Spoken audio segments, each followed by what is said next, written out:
Today let's talk about the prickly pear, a plant that you're probably already familiar with, but you may not have known how to use it. Now, prickly pear is a cactus native to this area, and it's very resilient and very abundant, two things that make it an excellent zombie survival food.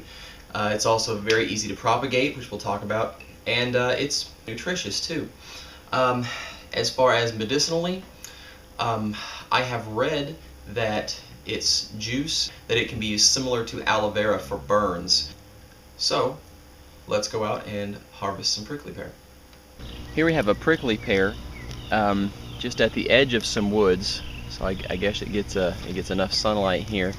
Some of the blooms are closing. That will turn into a prickly pear, the fruit.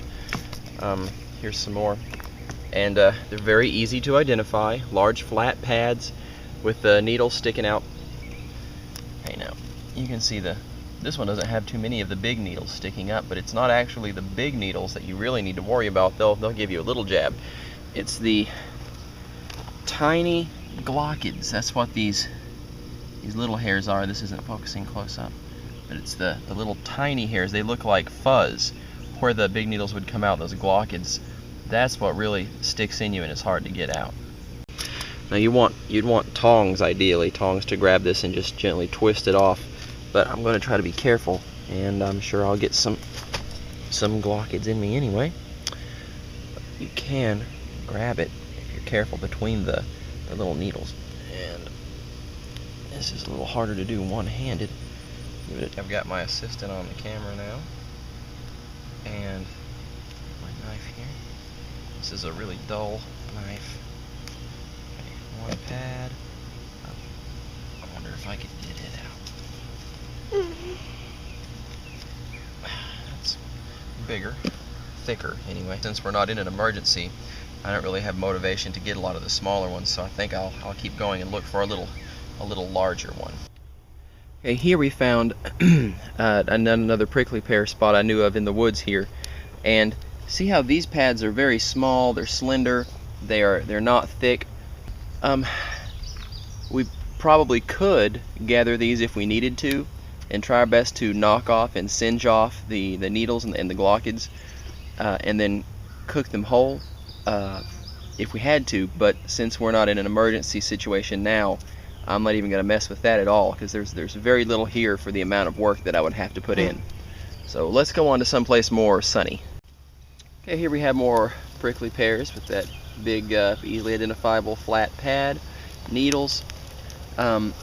These are at the edge of a field where they can get much more sunlight, so there's quite a few here. Okay, well, that's more than enough for me. Okay, here is a really big prickly pear. This is my favorite one, actually.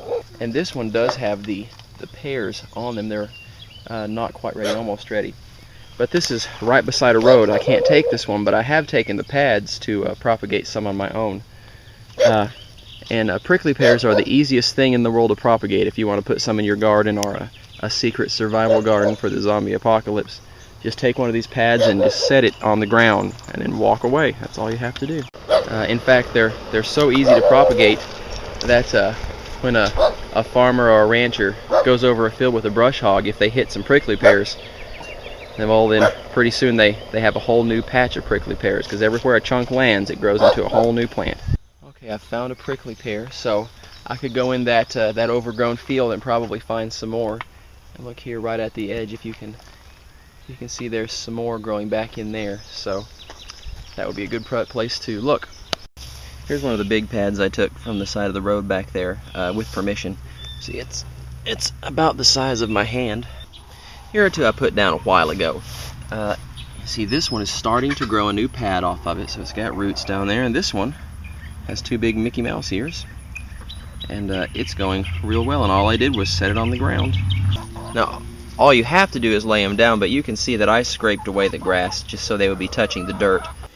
Okay, now that we have our prickly pear and we know how to propagate it if we want to make a secret hidden survival stash of food for the coming zombie apocalypse, let's look at how to cook prickly pear.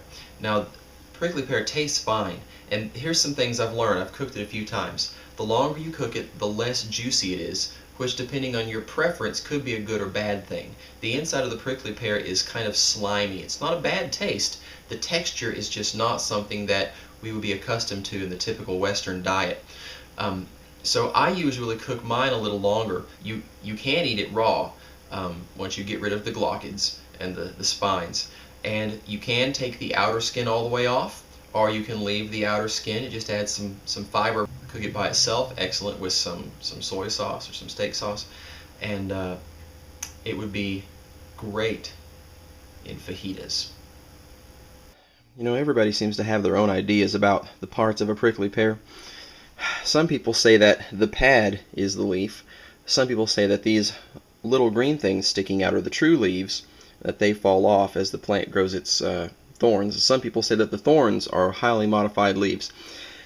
It probably depends on the context that you're using for the term leaf, but fortunately, that doesn't matter for us. All we have to know is to eat the pad and not the needles. So now we come down to it.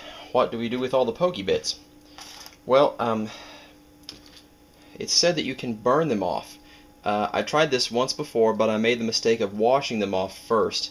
So of course the little glockids, the little hair-like structures, held a lot of moisture, and it was almost impossible to get them burned off.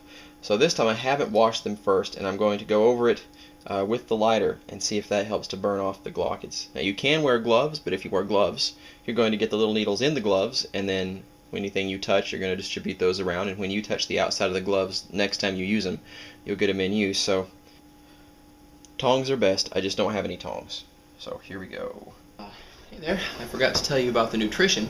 Prickly pear is high in calcium, potassium, fiber, vitamin C, and something else. This is the magic moment of truth where we find out if I'm poking myself or not. And here's how we remove the needles. Now I believe you can get some kind of scoop knife with like a little tiny ice cream scoop that has a blade on the edge, and you could scoop these out, and that would be much easier and less wasteful, but I don't have one of those. So I just take a sharp kitchen knife and just cut well around the place where the needle comes out. Pop that out. Okay, now I also I go around the edge, and you could use a potato peeler for this, or I just go around the edge and take the outer, well, the edge, the rind, the side off of it. That's how I do it, just because that's how I've seen it done. I don't see any reason that you would have to do that. Okay, now we could eat this raw, but it's much better cooked, like most things. And what I do is I just slice it.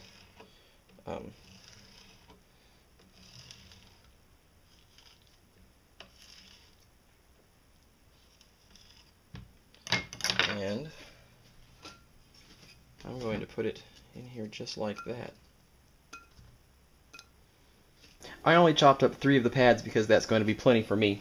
Now, as a side note, while I was burning off those glockids, I did burn my finger, and I put some juice from the prickly pear pad on, and that did seem to make it better. So there's well, at least an anecdotal example of it working. Anyway, I'm going to put some butter and some coconut oil in here, and I'm going to let this cook up for a while before I put anything else in here. I'm going to add some onions and some maybe some ground beef, maybe some bell peppers. But these, being a wild food, the outer rind, the peel of these is tougher, and it takes longer to break it down to where it's to my preference. Burning off the glockids seemed to work. I don't have any in my fingers, at least I haven't found any yet. Butter. Plus I've got a little bit of coconut oil left in this jar. Pepper's always good. Salt's always good. And cover. I threw in some bell peppers and some onions, just some seasonings, and I took a little bite of one of the prickly pears earlier, and it wasn't as good as the last time I cooked it, so I may have overcooked this one a little bit, and we'll see. I think what my problem was those pads that I took with the thicker green, the green things where the needles would be, the allegedly the true leaves. The pads, as I cut them, I noticed how soft they were, and yeah, I think they were younger pads, so I could have put them in right with the other vegetables.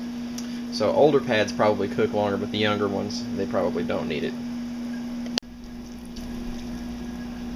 Some of the veggies and some ground beef.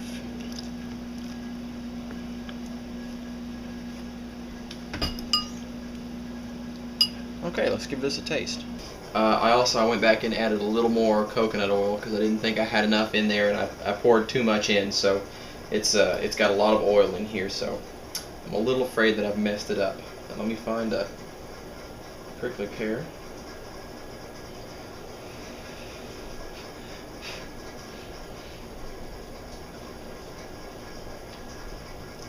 Oh, well, that's alright. That's pretty good. I know why it had a little weird taste. It's the coconut oil my wife gets. It has a little coconut taste, and that's a little weird, but it's my wife's coconut oil. It has a coconut taste. Mine doesn't usually. That does make this a little odd. Not terrible, but a little odd. Let's get you some sour cream. See, I keep trying to, some rice, I keep trying to turn it into a fajita. The flavor of the prickly pads, they have their own flavor, but the flavor and texture is comparable to a bell pepper if you want to know what to look for.